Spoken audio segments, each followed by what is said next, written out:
আজকের পরস্পরের বিরুদ্ধে প্রতিদ্বন্দ্বিতায় অবতীর্ণ হচ্ছে রেলওয়ে ফুটবল ক্লাব বনাম পাঠচক্র। শুরুতেই আক্রমণে পাঠচক্র,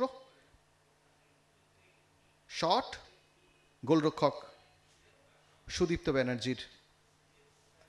আবার এটা ডেভিড শট নিয়েছিল। Free kick, head. আক্রমণে রেল এফসি দল এখানে ফাউল করে ফেলেছিল।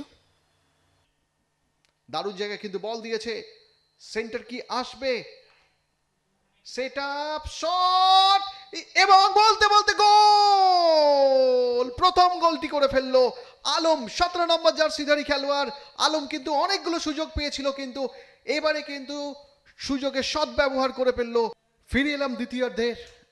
আমরা দ্বিতীয়ার্ধের শুরু থেকে কিন্তু দেখতে পাচ্ছি রেল দল তেড়ে ফুড়ে আক্রমণে যাওয়ার চেষ্টা করছে, বিশেষ করে বাঁ দিকটা। সৌমিক নামার পর বাঁ দিকটা কিন্তু বেশ চনমনে দেখাচ্ছে। নিতেশ মণ্ডল শট করেছে, ওখানে বাড়িয়েছে শুভেন্দু, দূর থেকে শট, অনবদ্য গোল, অনবদ্য গোল করলো দূর থেকে, একটি অসাধারণ গোল করলো। এই মুহূর্তে 2-0 গোলে কিন্তু এগিয়ে গেল রাজ। শট, এবং বলতে বলতে গোল নাম্বার 3 চলে এলো সেই 16 নম্বর জার্সিধারী খেলোয়াড় সৌম্যজ্যোতি।